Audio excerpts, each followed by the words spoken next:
If we start dancing around the fire with our open-toe sandals saying purpose before profit, then all the businesses that put profit before anything else will exist, and there will be no purposeful businesses left on planet Earth. So purpose is really important, but it needs to be in parallel with profit.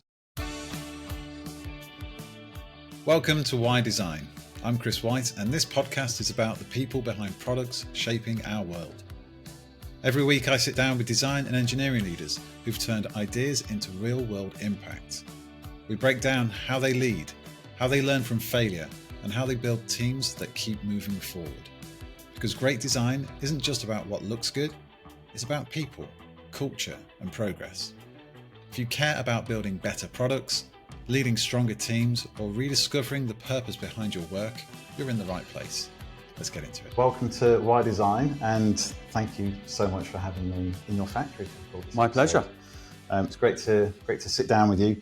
So, obviously, I've known the brand for a long time. I've worked with the brand on and off over the years as well. So great to finally sit down with you. I'm going to do my best now to introduce you and some of the themes that we're going to dig into, and then we'll just kind of crack on with the episode. But do feel free to jump in as and when I get something wrong. So Will Butler-Adams, OBE, CEO of Brompton. Your story is pretty unique. It started off in the chemical industry as a mechanical engineer, ended up meeting Brompton's chairman on a London bus, and somehow found yourself running one of Britain's most recognisable bike brands. I was around the world now as well. So when you joined in 2002, it was just a small team and just a few dozen people. The place was a bit chaotic, you told me, behind the scenes, but the product itself was brilliant. Fast forward to today, and you've grown it into a global business with hundreds of employees still designing and building right here in the UK. So today, I want to dig into a bit of how you've done that. We've only got an hour or so, but we'll dig into that. How you've built a business that's purpose-driven, yet still pragmatic, and how you've found and kept the right people, and how you've stayed focused when there's 100 new shiny things you could chase. So before we get into all of that, let's start, as we always do, on why design. And that's ask the question, Will, why design? Or in your case, why engineering? What pulled you into this world of product development? So I, like most young people, didn't have a clue what I wanted to do. And sadly, we have this weird thing at school where you're either arty or you're mathsy, sciencey. And it seems to be you're put into these buckets, when actually incredible design is about art and science together. But somehow the schools haven't worked that out. I tend to be more science and maths. My parents, my uncle is an accountant, so my parents decided I ought to become an accountant. I didn't know much about anything, but I decided accountancy wasn't for me. I thought numbers all day long, spreadsheets, forget it. I'd heard about this thing, engineering, didn't even know what it was, but I decided that sounded better than accountancy. So I said to my friends, no, I'm not doing accountancy, I'm doing engineering, and not even knowing what it was. And I set off down that road. And I had no idea where I was going, what I was going to end up doing. And it's been a riot. I'm very lucky I took that choice. You certainly are, and we're going to dive into some of the luck as well. I know when we spoke a few weeks ago, luck has played a big part of it, but you kind of create your own luck. As I think there's a lot to do with that. Yeah, absolutely. Let's go back to luck and serendipity. You bumped into the chairman on the bus. So talk us through that moment, how that came about, how you ended up talking to a stranger on a bus in the first instance that then... Well, I was heading to Henley and I was on a bus and chatting to this guy who I didn't know. And yes, he was the chair of Brompton, but that makes it sound a little bit grand. Basically, he was a mate of the inventor. They were at Cambridge together. The company was tiny and he was helping his friend out. I mean, he was called the chair, but really it was a sort of help your friend out job. And I'd said, we were chatting and he was in banking and I said, I'm in engineering. And he said, well, oh my God, I got this friend. And it happened that we were driving out and we went past the factory, because if you drive out of London, you drive down the M4 and the factory at the time was just there. And he's like, the factory's down there. And I think any sensible human being would have just gone, random bloke on a bus. I was like, Middlesbrough, miles away, forget it. And in those days, it was emails. But it's this luck you were talking about. Opportunity passes us all the time, all of us. There it goes. And most of the time we just go, do. The challenge is whether we're prepared to get off our arse and grab it. And I thought, well, what have I got to lose? And I was trying to go to INSEAD to do an MBA. I thought my CV was a bit boring. So I thought, all the cool people in London, maybe I'll work for a company a couple of years and then do my MBA. So I arranged to go meet Andrew. I had to get all the way back down from Middlesbrough again, 5 or 6 hour trip. I met Andrew and I joined the company, nothing to do with the product at that time, just because I thought, my God, I can help this place run more efficiently. I'd worked for Nissan, ICI. I knew about lean manufacturing, and the place was very disorganized. And I thought, I can get involved and help here. I'm still here because the bike changed my life and changed the life of many of our customers. And that's a different story. But initially, I just thought engineering-wise, operationally-wise, I can help. Think about kind of bus and train journeys today, and compared to just over 20 years ago, people are sitting with their earbuds in, they're playing on kind of some word game on their phone or on social media. Those opportunities to have conversations, they're sitting there right in front of their faces, but they're closed off to them. You say that, but again, funny enough, I was just coming back from Brussels this weekend, and there were a couple. I was with my wife, so I was busy chatting to her, but there were a couple next to us. They didn't know each other. They were chatting away. All right. When I travel by plane, I chat to people, particularly when I'm on business. I don't think it's gone. Again, it's confidence. It's whether you're prepared to reach out of your comfort zone and speak to somebody who you don't know. And I think very few people regret taking risk. Most people, towards the end of their life, regret not taking enough risk, not doing enough stuff, not pushing themselves. So or they can only say no. They can only turn out to be furiously boring, in which case you tried and it wasn't worth it. But to not bother, you should always just make that little bit of extra effort, because you never know where it might take you. Who broke the ice between you and the chairman? I can't remember. It was only 23 years ago, 24 years ago. No, I'm afraid. You'd have been a fairly young, kind of 27 at the time. 27, okay. So, yeah, it's that kind of, I think it's that unknowing, that kind of the risk of failure or rejection that's puts a lot of people off. But failure or rejection of what? It's a random person, you don't even know them. Get real. Yeah. I mean, come on. This is why a lot of our staff, they're worried about making mistakes. Really? How bad is it? There are really important things that you must not get wrong, but this is not one of them. Most things in life are not that important. Yeah. So don't worry about it. There are very few things that you'll come across in your life that are really important, and they matter. Most other things, health, well-being, that matters. Most other things are not that important. And the sooner you put life into perspective, the sooner you can operate better. That's fantastic. Yeah, I've read a lot of books over the years on that kind of mindset of embracing kind of failure and embracing challenges. And one came up actually with the course I was at last week, a book called, and I've just started listening to a book called Let Them. Have you heard of the Let Them principle? So it's about, you're in control of your own destiny. You can't control what other people do or say or feel. And yet many of us will try to control situations where we legitimately don't really have a control over.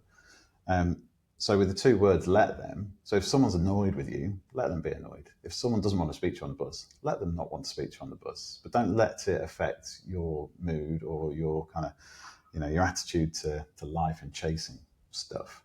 Like I say, I'm only just in there, but it's also, there's tons of stuff around that, just that positive mindset. Yeah, mostly, we're only on planet Earth for a very short period of time. As long as you are trying to do things that are positive, and that, and you're not a sort of egotistical, megalomaniac, then you're trying your best. And if somebody doesn't like it, well, that's fine. No hard feelings, but you give it your best shot and get on with it. Absolutely.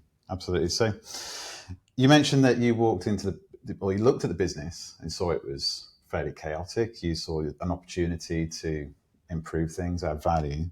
When you actually walked through the door, though, what were the first things that stuck out? What did you see? So if you're an engineer, we have something called stock turn, which is how many times you use your stock. Now, actually, we are being a bit naughty, because when you go around the factory, you'll see there isn't much stock, but actually we have a whole load of stock hidden somewhere else, so it's not perfect. But at the time, Andrew, all of his stock was in the factory. And I mean, literally, the thing looked like a warehouse. Right. There was just tons and tons and tons of racking, pallets, and squeezed in on the edges were people actually adding value and making stuff. And I think at the time there was a stock turn of 1. So if the company was turning over, 2 million quid, it was there or thereabouts, then they had 2 million quid's worth of stock. That is no way to run a business. So less stock, more value add, more space to add value, more organization. And also Andrew, and without this, we wouldn't have the Brompton, was a sort of obsessive control person. And he controlled everything. He designed this incredible bike. It took him nearly 15 years of detail, and every detail he cared about. Well, that's fine when you're designing something, but when you're beginning to employ people and run a business, you need to learn to let go. And he found that very difficult. So he tried to control everything. Everybody had to do what he said in exactly this way. Well, you don't have enough hours in the day. You have to start learning and empowering your team and letting them bring something to the party. And that was needed. At what point did you recognise that and have that conversations? And I know that you, it was only a matter of years, wasn't it, before you stepped up to be a director and then CEO a few years after that. But at what point did you have to take him to one side and say, this is... It didn't really work like that. I just did it. You just did it? Okay. Yeah, I just did it. And most of the time, when Andrew went skiing, I ordered a skip. And then I'd literally get rid of pallets and pallets and pallets of stuff. And of course, they were covered in dust. Yeah. And then about 3 years later, Andrew go, where's that stuff? I think, I can't remember. What are you talking about? He just tons of it. So I just did.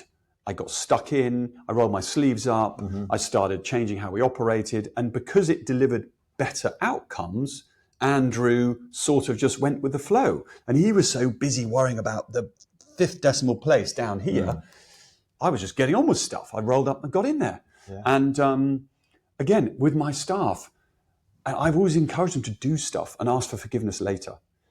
I'd rather, if you did it with the best intentions, if you're not doing it with the best intentions, that's entirely different. But if you're doing it with the best intentions, I'd rather have a load of people who were doers and took a bit of risk and ask for forgiveness than everyone who sat there doing nothing and waiting to be given permission to do anything. So that sounds great, but I imagine it's got opportunity to go dreadfully wrong, because one person's view of, doing stuff for good versus, other purposes. It's got an opportunity of going wrong, dreadfully wrong, no. And that's the problem. People think everything can go dreadfully wrong. Everything is dreadfully going to be a dreadful disaster. But life isn't like that. If it was, we'd have all died at 30 and we'd be miserable. Yeah. Things are not nearly as dreadful as we think. The anticipation is far worse than reality. We're making bicycles here. So if we're talking about stuff that might kill somebody, it matters. Yeah. Do not mess about with that. That is serious. Everything else in the business, quite frankly, marketing campaigns, retail, there's an old truckload of stuff that you get it a bit wrong, you learn. It's not the end of the world. You get a little grazed knee and you might get a bruise. Other bits, they matter. And you don't mess with that. And so we need to be clear about what matters and give people freedom to play in the other areas. I guess what I was coming to, or getting at, was really the guiding kind of the North Star, or the kind of the values, the what's communicated to the business, to the team, to make sure that those experiments, those kind of give it a go, and what's worse can happen. Make sure they're pointed to a point, but again, we have a North Star. We're here to create urban freedom for happier lives, make the world a little bit better. But, you've got to be careful that you assume, which person wouldn't realize that don't mess with a thing that might kill somebody? That is not the problem. The problem is people worry too much about everything. Yeah. The problem is most people are over-concerned. They want to cover their arse. They want to have 500 procedures to ensure that they've, in case they make a mistake, it wasn't my fault. So most of all, as a leader in a business, you need to give people the authority and the confidence to try stuff and protect them if it goes wrong. And really, it's not that bad. And, it's it's a bit like I talked before about people thinking that the role of the leader is to create order. I disagree. I think the role of the leader is to create disorder. Half the problem in businesses is they become so ordered, so much bureaucracy and so much, form filling, and no one can do anything unless the system tells them. Disaster, no innovation. So actually, as the business gets bigger and more systems, more processes, you need to say, no, take decisions on yourself, take some risks, step outside your comfort zone. Most people are sort of overly cautious, and they will definitely know that I'm not going to mess with that because that's going to kill somebody. So it's about giving them the confidence in the rest of their business. That's fascinating. But you've got multiple management layers now, haven't you? Is it a steep learning curve for someone coming into the business where maybe they've been kind of constrained before? Yes.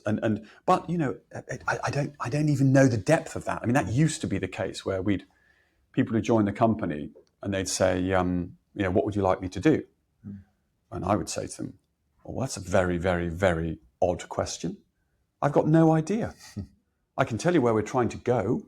I can tell you what we're trying to achieve, but I haven't just spent 3 months, looking for somebody who has the skills, knowledge, and experience that we don't have to join the company and then tell them what to do. How can I tell you what to do when you have the skills and knowledge I don't have? I can tell you what we're trying to achieve. Your job is to tell me what we need to do to get there and what you need from me to help you get there. But please don't ask me what you need to do. I don't know. If you knew, you wouldn't be hiring that role. Exactly. Yeah. But that is not normal. No. And so people think when they join a company, they ought to be told what to do. And we say no. But, we have challenges in the business as it stands today in sort of procedurizing. We do need more procedures and we do need processes, but equally you can go too far and we need to optimize those. Absolutely. Well, I want to move on to the next section in a moment, but before we do that, looking back, were there any moments where you thought this isn't going to work? You've joined this business and kind of thrown yourself into it, but thousands. I mean, your self-confidence is permanently being knocked. I was very fortunate to have had a fast career progression when I was working in the chemical industry. By the time I was 27, I had 35 staff. I was managing a £1 million budget, looking after a £150 million chemical plant or whatever it was at the time. And if that chemical plant went wrong, I mean, really did kill people. And I was there to maintain the chemical plant, so all the machinery and everything else. And then I worked for an eccentric inventor who signed every check. I wanted to buy some digital weighing scales for 20 quid. And we were using scales that came out of his kitchen that were, little tiny red thing with a, like a sort of little dial. That's super precise. And when he discovered I spent 20 quid on digital scales, he nearly hit the roof. He went mad. He went, but exploded. Who ordered these scales? We don't need these. Who's ordered this? I stick my hand up. And I'm like, what am I doing? I was running a £150 million chemical plant with more staff than in the whole company here. What am I doing? And then a lot of friends over the time said to me, Will, what are you doing? You were on a sort of classic career path and now, it's a tiny little business. And lots of other challenges. And even today, you self-confidence, you think, I made the right decision. But I think if you believe in something, you need to not worry too much about the day-to-day and just keep focusing on where we're trying to get to, making sure that the really important things like what's the customer experience like? Are people enjoying the bike? Do they love it? Is it making their life better?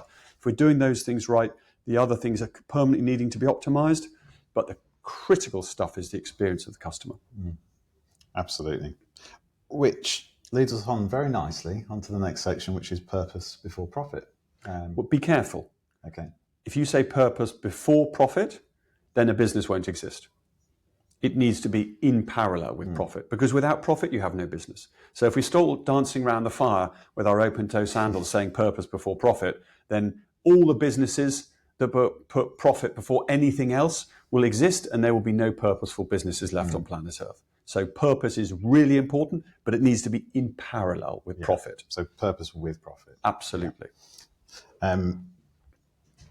Yeah, thank you. That was a great, great correction for my title there. But you've said many times that Brompton isn't about bikes; it's about freedom.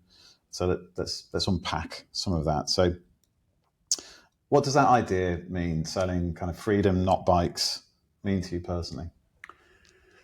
So you're buying something, not because you're not buying a phone because it's a rectangular metal aluminium thing with a circuit board in it and two little round sort of camera things on the back. You're not buying it because of what it is.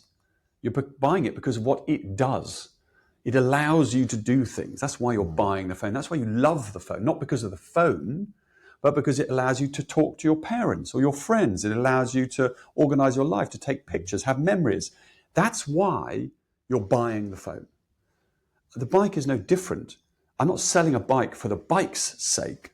I'm selling the bike because it changes your life. It delivers a sense of freedom in the city. It delivers a sense of freedom when you're cycling through the Chiltern Hills. It allows you to explore, to meet friends, and it gives you this health and well-being.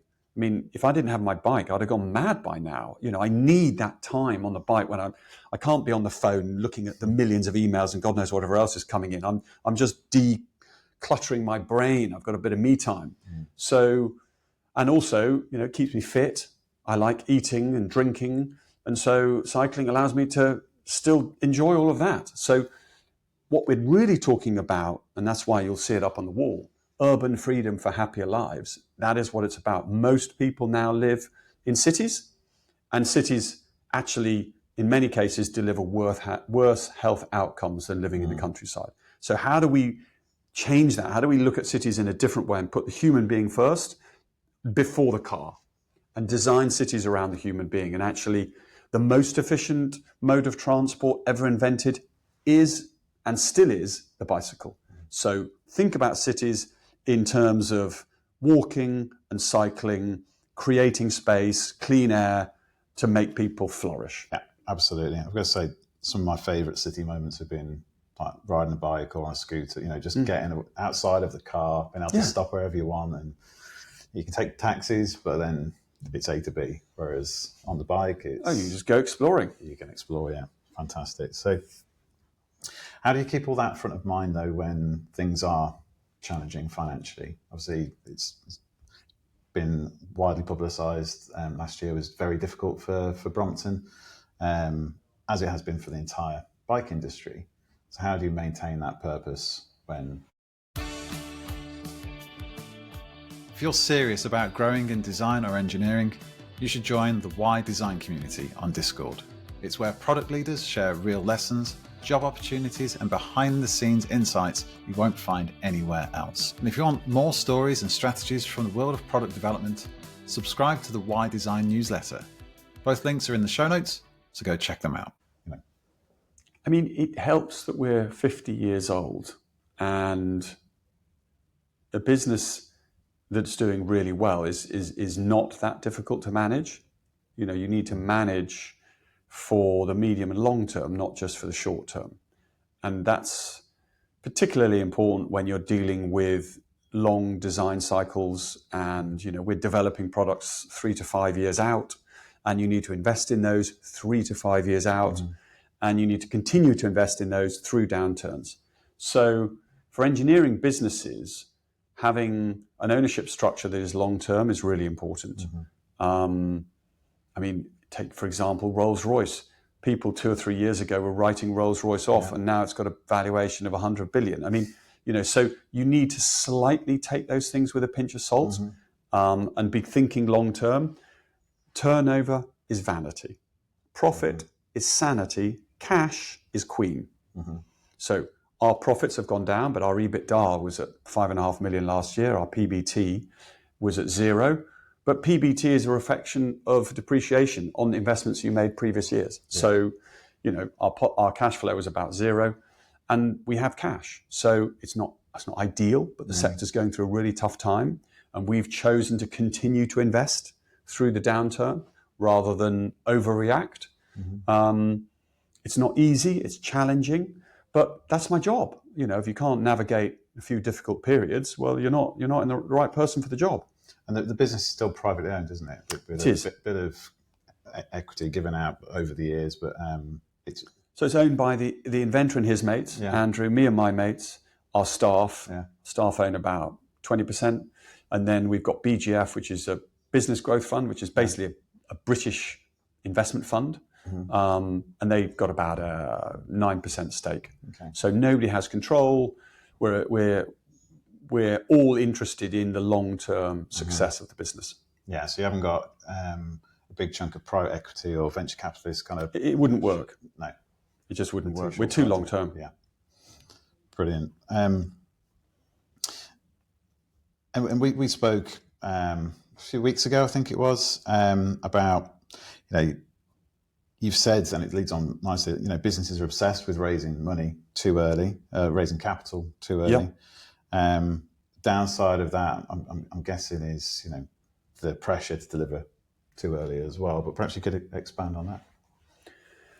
I mean, it depends what you're doing. I mean, if you are a software company where you can copy and paste, you've developed a product and you need to get market share, maybe you need to raise capital, and maybe that's the right way to go.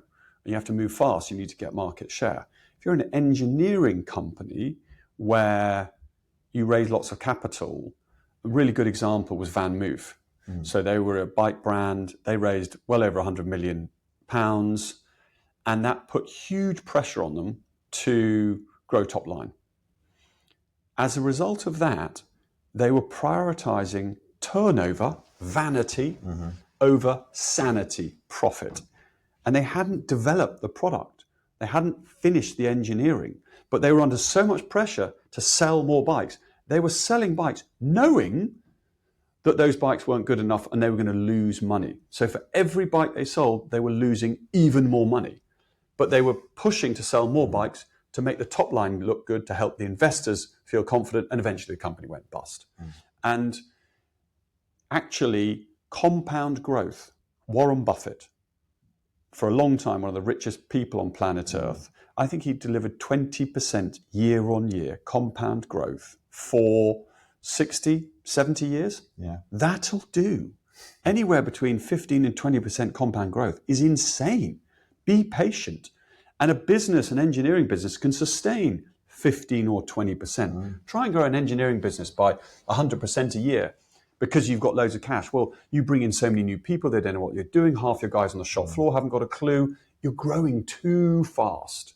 So I think, being sensible, retaining control in an engineering business where there are longer lead times makes sense. And certainly from an equity perspective, you want to make your mistakes when you're small, and you will make plenty of them. And when you get the money in, you're under such pressure to scale. You want to scale when the thing is rock solid. And if you put the money in too early, you give away too much equity at too low a valuation, and then you're forced to scale something that you haven't completely bottomed out. So yeah, compound growth, be patient. And most of the businesses, you look at great businesses around the world that are still here after 15, 20 years, and the vast majority of those had a slow incubation period. You think about Apple, you think about Dyson, so many great brands, they had a period of learning. And then, yes, they've gone bananas and you think, wow, aren't they amazing? But if you look back in the early years, initially it was relatively steady. Yeah, like I said, even, brands like Apple, wasn't all rosy, was it? It certainly was not. And Steve Jobs' career as him as an individual kind of has been through rocky times, but you see all the good stuff makes the press, doesn't it? So now there's a lot of competition. It kind of leads on to one of the questions that one of the community has asked. So I may follow up with that later on. But the business has been around for 50 years or so. There's a lot of competition now from not only from China but European-based kind of folding bike companies? Give me the name of 3. That's a very good point, and I can't. So if the competition was that strong, if I asked you to name 3 brands of cars, you could do it quite quickly. There is competition, there's no doubt, but it's still relatively low. Yes. But from a visibility point of view, whilst I couldn't name 3 viable competitors today, I could quite easily go onto eBay or Amazon, and tap in, and you're going to be presented with a myriad of options. Yep. Brompton famously refuses to discount or chase volume. It's given the market conditions, why is that so important to Brompton, in time with the purpose side of things, I guess? So ultimately, we need to make a profit, and we didn't make a profit. PBT, we didn't make a profit last year, and it would be probably something similar this year. But that's not so much of an issue when you're looking at it over, 3, 5, 10 years. We need a business that is sustainable. And when you invest in a Brompton, you're investing in the next 10, 20, 30 years. And we are looking after bikes today that are 20, 25 years old, spare parts, keeping them going. Van Moof, we talked about earlier. Well, people spent £3,000-4,000 with that bike. It's now gone bust. Well, who's looking after those bikes? Who's giving them a software? No one. Yeah. So that investment was a bad investment for any of those customers. So it's trust. That's what a brand is trust. So if somebody buys a Brompton, they're buying it for the next 5, 10, 15 years. And they want to know that we're still around in 5, 10 or 15 years. So we're not going to get involved in short-term, selling product at a loss to be able to make our top line look rosy for some short-term valuation purposes. We're interested truly in sustainable long-term business. I'm not floating in the Med on a great big yacht. I'm interested in urban freedom for happier lives, my staff and the planet that we live on.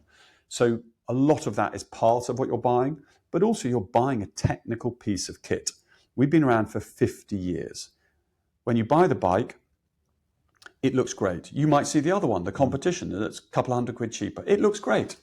That's not an issue. The issue is once you've owned it for 5 years or 10 years, you're whizzing down a hill and your bike breaks that you bought off eBay from China with no regulation, no brand, and where is the company today? God knows.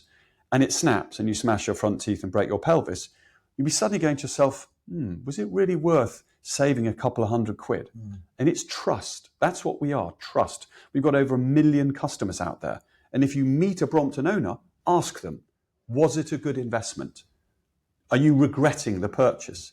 And I would argue the vast majority, even more than the vast majority, the absolute very, very large majority would say, I freaking love my bike, I love my Brompton, and it's been brilliant. And that is the test. Looking back to when you joined the company to now, was there a moment where you felt that the quality and the trust and what it means to be a Brompton, because Brompton was relatively unknown 20 years ago, wasn't it? So was there a moment where you thought, this is it, we've got that? No, it's never been like that. All we care about is just keep making something useful and using anything that's available, material science, 3D printing, more powerful computers, AI, to make something even better, more useful. Because ultimately, that's what it is. How useful is it? Something that's pretty and looks sexy, that fades. It's use, it's real value. Does it add value to your life? And we are searching engineering solutions, optimization to deliver better value and better performance for you, the customer. So it's just through those guiding principles, just the drive to innovate and do a great job and delight your customer, keep coming back. That kind of evolved into over time. It's built up that trust just because you've been in the game so long and because you've built a brand recognition and you hear those stories. It must be great, It is to look back and think, yeah. I know we talked about. And it's later on in my notes here, but we talked a few weeks ago about always being frustrated as a as a leader, as a CEO, or a founder, and that you're immensely proud of what you've done, but you're never happy with where Correct. you're at. Yeah. That is a very weird dichotomy. You are very proud, but totally frustrated. Yeah. You can look back and go, oh yeah, we did some awesome stuff, but I'm not My finished God, yet. no way. No way. There's oodles of things to get better.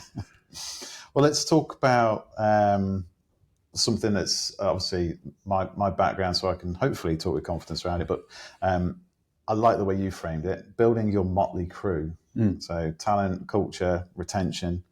You've said before that hiring people with the perfect CV can often be a mistake. Perhaps we could dig more into that, especially pertinent now with the age of AI, and whether you've seen it or whether some of your team have seen the perfect CVs, that are written for the job spec because they've been put through ChatGPT. But I think I'm always wary of perfect. Anyone who thinks they're perfect, any product that is perfect, nothing is perfect. And actually, it's the imperfection that delivers innovation. It's the grit in the oyster that creates the pearl.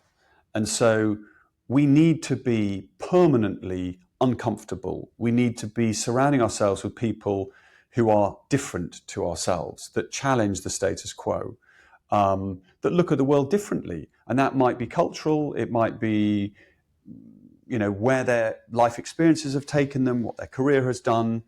But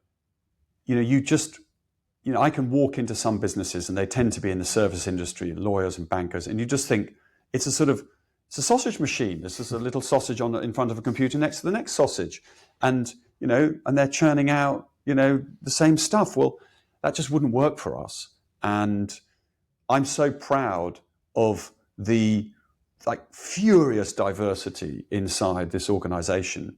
And actually, if you look too hard for the perfect of anything, you're going to pay a premium because you're competing against the rest of the world of employers who are desperate to find the perfect employee. Whereas if you're prepared to spend a bit more time and look beyond that and invite people who maybe don't fit but have something a little bit different about them, and their CV isn't the way you thought, and it isn't ChatGPT, and it's got some left of field odd things in it that make you go, oh God, that's a bit different. Oh, interesting. And maybe they come in and maybe they can't sit up perfectly and give you a firm handshake and look you straight in the eye, but there's something about them that's just interesting. Others will overlook them. They may not see that. They're not prepared to take a risk on anyone unless they're perfect. And if you can back somebody who maybe isn't obvious and maybe is a little bit different, then they will thank you for it. They will be more committed, and they're probably better value. Yeah. And so I am odd, and lots of people at Brompton are odd. We're all a bit freaking weird. Great, come on board. And but together, I think that diversity in thinking and approach delivers a far better outcome. But we have our challenges too. We're not perfect. I'd never like to suggest that. It's must make it terribly hard though for your recruiting team if you're looking for imperfection. You're looking for kind of, obviously they'll be trained to spot kind of imperfections, I guess, but I know that a lot of recruiters, internal and agency side, a lot of them are looking for that kind of the comfort blanket of a checklist. But it's the same thing. It's this endless obsession with not taking risk. You won't take risk on anyone that isn't the perfect CV, because if it goes wrong, but the CV said they were perfect. But forget it. And it's this whole business about risk, and that's why we do need to do more recruiting internally, because then our team understand our culture, and we don't go with the agency who might not have that confidence.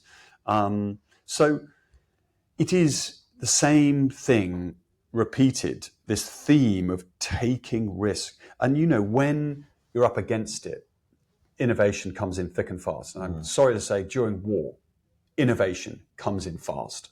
I mean, look at what's happening tragically in Ukraine, but the speed of innovation with drone technology, drone innovation, because they need it, and they're not spending ages mulling things over. They're freaking getting in there and trying it. It's life and death stuff, and same in the Second World War.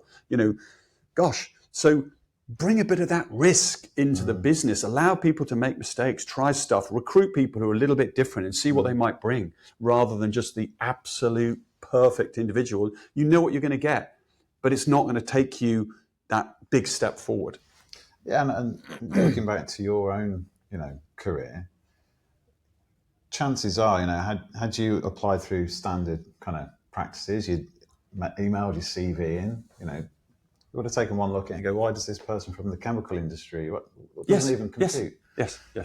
So, and I've seen that countless times throughout my career where I've and kind of chats with colleagues where we've looked at someone's CV or LinkedIn profile. How did they make that move? But then from my side of it, I've had plenty of occasions where I've just met someone at a networking event or a conference, and we've been having a really good conversation, and then something in the conversation then clicks. It's like, this person's going to get on really well with this person or that business. Yeah, because we're human beings. Yeah. And it's tricky. I'm in a privileged position. I speak to awesome designers and engineers every day. So I put myself in that position. Whereas if you're internal, especially if you don't have an internal recruiting team, you're a manager that's under pressure to absolutely, something's got to give. But I don't know what the answer to that is, other than use recruiters, but that would be very crass of me to say. But you need both. You need a bit of both. But if you're going to use recruiters, you need somebody who understands your business and your culture and isn't just literally churning out another, peg for a hole. It has to be considered, thoughtful, and be prepared to be different. Yeah, absolutely. And I think of other examples as well, where I've had to coach clients or hiring managers, because the feedback will be, Chris, they didn't interview very well. And then I have to remind them they're not interviewing someone to be an interviewer. That you're interviewing exactly. To do a job. Completely agree. I totally and utterly agree. And that's where a lot of it falls down, because somebody might be brilliant. That's why when you interview people, you need to give them room to come out. And they may not be strong in this area, but what are you actually recruiting them for? Yeah. I think my experience of working with you guys over the years is that, one, your team do an excellent job of that, but I think the fact that you've got a factory, brings it alive. Walk people around. The longer you're spending with someone, the less that interview kind of personas on, and the more you get to see them. Yeah. Agreed. And it's difficult not to get excited about just walking around and ask questions there. So one bit of advice for anyone listening: just have a factory. That's. Well, in one regard, yes. In many other regards, maybe not. Yeah, perhaps not. But in terms of what good looks like, or what kind of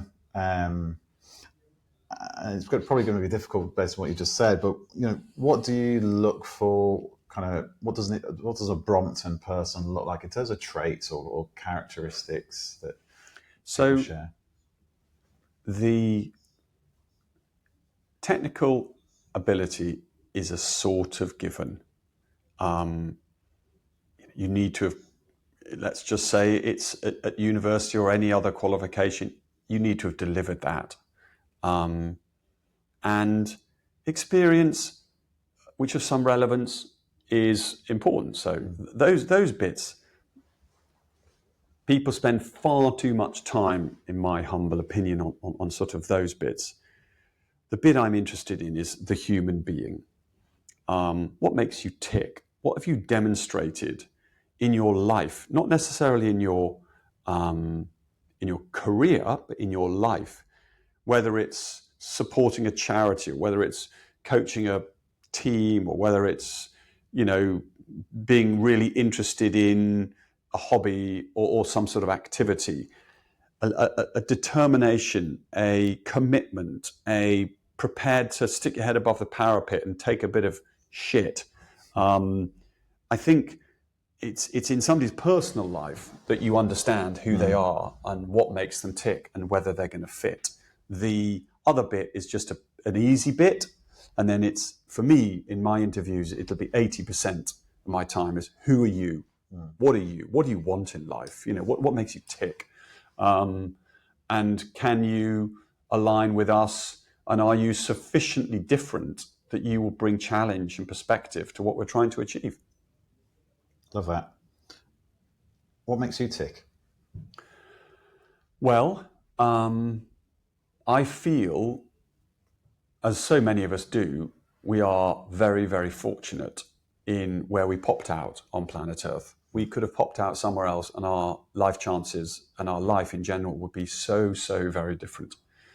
And I feel that comes with a responsibility to, in our life, give back, through just pure being born in, the UK as opposed to another part of the world. We're at an advantage. And, I went to university and, that in those days cost nothing. I mean, that's a huge privilege. So you have a responsibility to give something back. And that responsibility is very, very strong in how I look at my life and my career. And so I'm permanently sort of measuring myself against my own personal ambition to continue to try to contribute in whatever way that might be. The second bit is your family. Yeah. You have a responsibility to them, to try and engage, inspire, care for. So those two elements, and I would say on both, you're never doing a good enough job. That doesn't mean you're not proud of what you've achieved on either front, but I'm permanently giving myself a hard time, and that's a balance when you're in a leadership role. It's good to give yourself a hard time, but don't beat yourself up too much, because otherwise, it knocks your own self-confidence. You are your hardest critic. And sometimes you need to pat yourself on the back because, it affects your self-confidence. So, it's a challenge, but I don't, people will say, are you super proud? I haven't got to that moment yet. I am proud, but I'm definitely not relaxed. I've still got bee in my bonnet and I'm still fearful. Bit of a personal question, if that last one wasn't, but do you have a coach? No. Have you ever had a coach or contemplated getting a business coach? I don't have a coach, but I mean, I have many, many friends who are friends, coaches. I have friends who have been very successful in business, friends who have done all sorts of other bits and bobs in their life. I also have my wife. And I also have colleagues at work. So I sort of get by. I would say, potentially I could consider a coach, but, I have so much time with interesting people, and depending on where I am at any particular time, I'll lean on different friends or different colleagues for advice. I'm not afraid to ask for help. So for the moment, it's not been something that I feel I need, but maybe I would like it. But I mean, there are lots of things I'd like. It doesn't mean I need them. Yeah, but it sounds like, for me, the key thing about having a coach is someone to challenge you, support you, but challenge you and ask you the questions. And especially when it comes to the family versus business, as the course I was on last week, that they had a coach and he talked about work-life balance and but everything else about what you want to get out of life, not just business as a business owner. So, but I am slightly wary. We can read 1,000 books. Yeah. We can go and have endless coaches. We just, if I can get on with it. I've got a wife. She'll soon tell me if I'm screwing up. We can lean on. We're not going to know what to do unless we read 20 books, or we're not going to know what we're going to do unless we get the life coach. Actually, what we need to do is get stuff done. Most of my challenge is not knowing what to do, it's doing it. And most of my staff know what to do. Get on and do it. Have the confidence to take a step. Oh, but I might just chat to somebody a bit longer. Let's have another few meetings just to mull it over and decide whether we should or we shouldn't. Fucking get on with it. Trust your gut instinct. Get on with it. Do it. So, and the more we can do. So I think I do think there is support, but you can go too far. And then I'm not sure, I better just ask my coach, and actually I know what I need to do. Most of the stuff we need to do is very clear, and it's about getting it done. It's the time I have. I'm, over 50. and it's a blink of an eye and I got here, and I've got a lot more I want to achieve, so I want to move faster. Well, I get back to Motley Crew because I introduced it for the section. I haven't actually said it again. So you described your team as a Motley Crew. What does that actually look like in practice? Well, we sort of touched on it, but it is diversity in its most glorious form. To me, a Motley Crew is an absolute, it's a compliment. It's a place where people are not perfect, and particularly leadership. If the leaders are perfect, everyone else has to be perfect, but no one is perfect. That's the point. And if you're not perfect, you need help. That means the people who work for you can help you do a better job. If your leader is so perfect, they need no help because they're perfect. Well, what job do their employees do? Nothing, because that person's so perfect they don't need anyone's help. The opposite with the way I see the world. I need their help. They need to help me, and that vulnerability allows them to add value and to feel really proud that they've helped. So I think, and to get useful help and insight, you need different perspective, which is why the Motley Crew matters. It's a sort of great description of diversity in all its forms. And how's recruitment changed over the years then for you and for Brompton as the business has grown? Well, actually, that's a question for which I would struggle to answer because I haven't been recruiting anybody for such a long time, not actively in the way that I used to. I mean, funnily enough, yes, the tools have changed, and yes, you've got LinkedIn and you've got other diagnostic tools that you might decide to use, but it hasn't changed. I mean, ultimately, you're taking a risk. You're taking a punt. The employee is taking a risk on the business is taking a risk on the employee. And you don't quite get it right. Sometimes you get it wrong. But it is about human people and ambition and understanding what they want to achieve. And it's also not about overselling. I mean, that is a risk that we have at Brompton because the brand is so strong. People imagine that we're somehow some perfect company. We're not. We are, we've got all the same challenges and problems as other businesses, and we need help to get better. So honesty is important in that interview process as well, because you don't want to mismanage expectations. They turn up, no, everyone's really dancing around, having a wonderful time. It's still hard work and there are still challenges, but the fact that we, by and large, believe in something so strongly really does help how we go about our work. Absolutely. I know when we spoke before, you mentioned that it's gone through a bit of a journey in terms of the brand recognition as well. Obviously, as a brand, earlier days, you had to really fight to get talent. Yeah, no one had heard of us. Now you're having the big names in London pull talent. And in some respects, that's fine because it puts more pressure on us to ensure that we're delivering to our staff. And we're very fond of, we've had quite a few boomerangs in Brompton where people have left us and come back. And we really love that because that really shows that we're not doing too bad a job, because they'll go somewhere else and then they'll come back and work for us again, which we're really rather proud of that. Yeah, and I imagine it's because the place they went to in the interim didn't really get what made them tick. Yeah. So grass isn't always greener. Yes, very, very much so. Yeah, absolutely. So, brilliant. I'm conscious of time, so I want to dive into the next section on leadership. You've led some massive changes from a tiny team to a complex global operation. How has your leadership style had to change along the way? Yeah, it has had to change. It changed from very much operational, literally rolling my sleeves up and getting stuck in, to very much leading the ambition, the culture of the business, and actually not really doing anything. And it's quite weird. I don't really have any budget to spend. I have to nick everyone else's budget when I do anything. My job is this and other things, but mostly setting the direction and the tone for the business and ensuring that people have the confidence to be themselves, the confidence to take risk, and have a good understanding of what we're trying to achieve. But it's a challenge, and it's really important when you're in a business at any stage.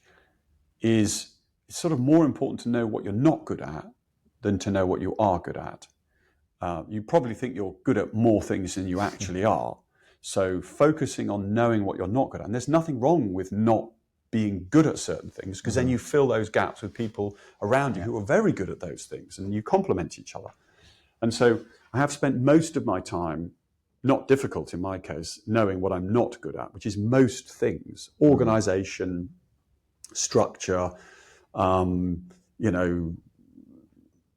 report writing and all that sort of stuff. I'm just not good at it. And so I need people around me who are very good at that, detailed people. I love the big picture and the charging off, but there's a litany of chaos behind me. So I need people who complement me in that regard.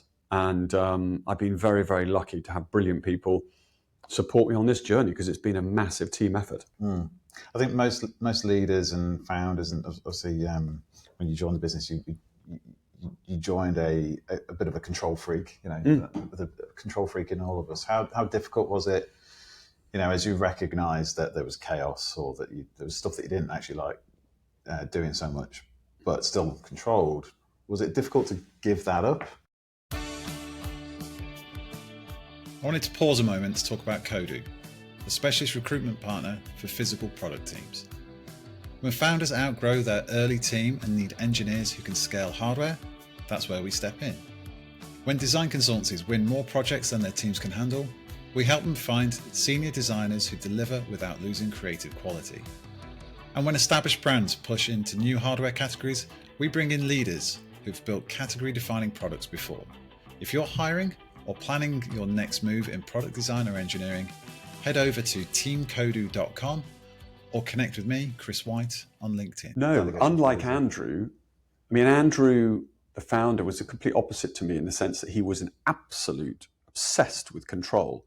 But the business, by the time I joined, even though it was small, if you're trying to control everything, even if it's a small business, it'll kill you. And it was killing him. I'm the complete opposite. Yippee-yay. Get on with it. Yeah, delegation. Woohoo.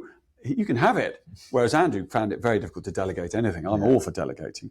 But it's, and it is also about trying to recognize how you build a business that's independent of you. That's also very important. You cannot, I don't think it's right for anybody in a business to sort of be a linchpin. You just don't want to be a linchpin. You want to be the complete opposite. You want to be nearly surplus to requirements, and then you're doing a good job. The business, if I'm not here, the business will not bat an eyelid.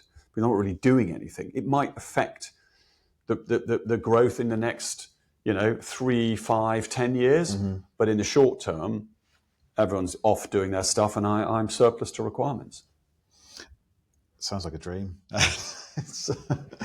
Yeah, I'm very, very much in the stage of my business where we're tiny, so I am knee deep.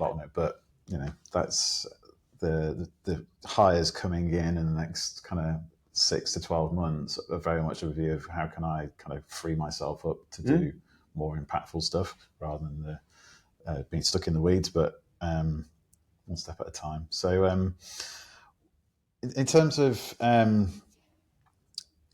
motivation, you've got stacks of energy, but how do you stay energized and motivated kind of 20 plus years on?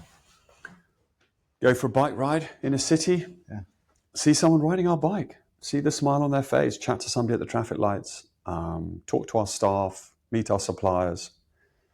If I spend too much time in board meetings and in strategic meetings, it can get quite tough. Spend time on the factory floor with our customers, with our suppliers, seeing what has been achieved through this bike that Andrew invented in 1975. Then you're like, yeah, come on, this is awesome. You can forget it sometimes. You're so close to it, you can't see the value it brings. So, yeah, getting out my bike and seeing people on our bike I was in Brussels at the weekend. I was in Lille. I saw a G-Line electric in Brussels. Oh, it was bloody awesome. First one I've seen outside the UK. The customer had no idea who I was, and I was very, very happy to see that bike whizzing along, and they were having a lovely time. Amazing. That makes it all worth it. Yeah. Also, I did have a go on the G-Line at Eurobike and thoroughly enjoyed it. Oh, it's great fun. It's I've ridden Bromptons before, but not the G-Line. So that was just felt like a good, solid, normal bike, if that makes sense. Yeah, it's a different tool for a different job, and it will take you on great adventures, and it's fun, and it just adds to the things you can do with your Brompton, which is great. Fantastic. I want to try and wrap things up in terms of the interview now. Just kind of talk about perspective, resilience, and reflect on kind of what's next. But so when we spoke a few weeks ago, you just learned of your good friend passing away. It was quite obviously a tough moment, but it made you feel differently about life and work. Has that affected you as a leader? I mean, I think I have had an interesting journey in life where, through entirely self-made, I was involved in expeditions into the Amazon, climbing high mountains. I climbed a mountain. 2 people died on the mountain while we were climbing it. There was a lot of things quite scary going on. I went into the Amazon, nearly died there. So we are very spoilt in many respects, in the world that we live in the bubbles that we might exist in. And we forget how short life is. And by the time we work that one out, it's often too late. And, you need to be realizing we are living in paradise. Every day we wake up, we are waking up in paradise. We've got to take it for every little bit it can give us. And that means when you're doing work, go for it, enjoy it, celebrate it, and use that moment in your career to add value to yourself, to the community, and to the planet. And also, your family is the bedrock. If that's wrong, if your family is not in good shape, kiss goodbye to work. That ain't going to be. You're going to be useless. You're going to be gibbering about and pretending you're at work when you're not. Your mind's somewhere else. So, of course, work home is numero uno. Has to be for every member of staff. And it swings and roundabouts, and there'll be times when home needs you more, and there'll be times when home is steady away, in which case you'll put in extra time at work. So, but I just think there's no radical change in my approach, but it's just you need to keep being reminded of that balance and ensuring that even in your work you are giving it your best, and you're not sitting there just watching your life go by, and you're not giving it your best and having fun. Absolutely. Yeah. Partially regretting leaving this till the end now, because that's such a kind of a deep thought, but I'll have to let people know to listen to the end, because that's I think that's great perspective. But let's talk about something a bit more positive and optimism. What gives you optimism, or what you're optimistic about for the next generation of designers and engineers? Well, what I remembered when I was at university was that innovation was a privilege for only the biggest organizations. It was only massive organizations that could afford the computers that did the processing to allow them to innovate. It was only the biggest organizations that could afford these incredible, prototyping machines and 3D printers. And so there was this huge barrier to entry, and therefore big companies had a monopoly on innovation. That has gone.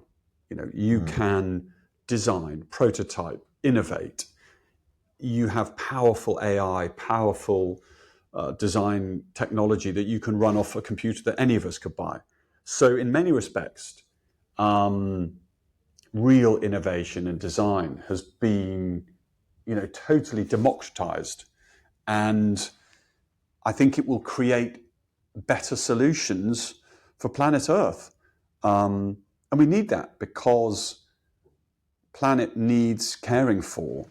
And I actually think all the technical solutions exist for us to coexist happily on planet Earth. The application hasn't entirely been sorted yet, but the theoretical technical solutions are there, whether it's desalination or whether it's photovoltaic cells or any of these hydroponics. There are some really big things that will transform how we live on planet Earth in a positive way. But we haven't implemented enough, and we need more innovation to help us scale that implementation at a global level. Sub-Saharan Africa, you'll be implementing it in a different way to how you might implement it in Europe. But I think engineering has such a part to play in solving these problems that we face on planet Earth. And we're contributing in one tiny little way, but there are an absolute truckload of other ways of going about it. Yeah, massively. Okay, we'll wrap up. We've got a few questions actually, if we've got time.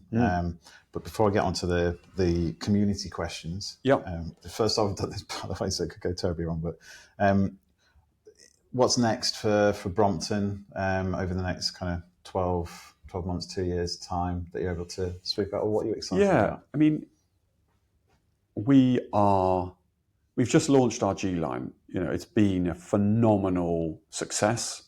People are loving it, doing mad things. Me, one of them. I'm going to, hopefully, if my legs hold up, cycle across Africa next year, midlife crisis, have some fun on a G line. Amazing. And our customers are doing the same and really loving it. So when you launch something new, the day you launch it, you have a load of other things that you could do, but there comes a point where you've got to get the thing to market. So the unlocking of the evolution of that product, and there will be some quite big step changes in performance. And it's always the same when you launch something, you get this opportunity to have quite a rapid development, and then it stabilizes. So there is some pretty cool stuff going on in that area, which we're really excited about. And then we're doing some other stuff that's more wacky, more radical, more high risk. And some of those things look like they might pay off. And some of them really are right out there. So, and they will, they're nearly into somebody else taking them on beyond me. But I'm so excited to see them beginning to come to life. And it's all, the things that I get most excited about are really deep engineering innovation in design and in performance, manufacturing. If we can keep doing that, the rest is relatively straightforward.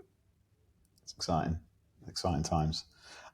On that, one of the community questions is any future plans in terms of extending past the core product? So are we going to see a Brompton scooter, for instance, or anything? So, well, we've developed an electric bike, which was a massive shift.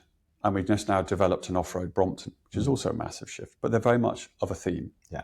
So if you think about Dyson, he was doing Hoovers till he was about 500 million. And you want to be careful that you don't diversify too early. We haven't unlocked the potential in front of us by any stretch. We have all sorts of ideas for thousands of other products, but it is about focus. Yeah. And we've got to learn to do a brilliant job with what we're doing before we jump into the next. Dyson did hand dryers at about 500 million, and then he went into hair dryers at about 1 billion. So it will come, but we're not in a rush to do it because we've got so much to do with what we've got, and we haven't done that well enough yet. Yeah, you definitely don't want to get into cars. That's not the plan. No. even James couldn't pull that one off. I think Apple have had a go as well, haven't they? That's been canned as well. So, but yeah. So in terms of another question. So, and I'm just going to read these as they come in. So, evolving versus protecting the classic elements that define Brompton. I think that's kind of related to the last one. Yeah. Evolve. Yeah. No sacred cows. Nothing. Performance. If it makes the product better, if it allows the customer to have a better experience, no sacred cows. Awesome. Another one here, just a a simple yes or no, I guess we'll do for this, but do you think Brompton will ever acquire other businesses? We sort of have done, because we acquired distribution in Germany, in Japan, in China. We bought out our JV partner with Titanium. So yes, we have. But again, put your money, focus on your core. Going and acquiring businesses for the sake of acquiring businesses doesn't really make sense. But it's not off the agenda. It's just not a priority. We've invested our money into buying distribution and JVs, but we have effectively bought businesses. Yeah. Because you've done like brand kind of partnerships, haven't you? With yes, with cracky, the names escape me now, but across the board really. But would you like bring in an apparel brand in house, or like we have an apparel brand in South Korea called Brompton London. Yeah, not by us; it's a license. But again, be careful. Stick to your knitting, do a brilliant job, get to 500 million, and then before you start rushing around. But we're more inclined to do it ourselves than to buy. And how do you feel about all the folding bikes emerging? There was lots there. Great. I mean, I'm all for it. Yeah. The more competition you have more people raising awareness, more people bringing people to the fold, and it also means we have to pull our finger out and makes us have to go faster. It's a bit like we were talking about with.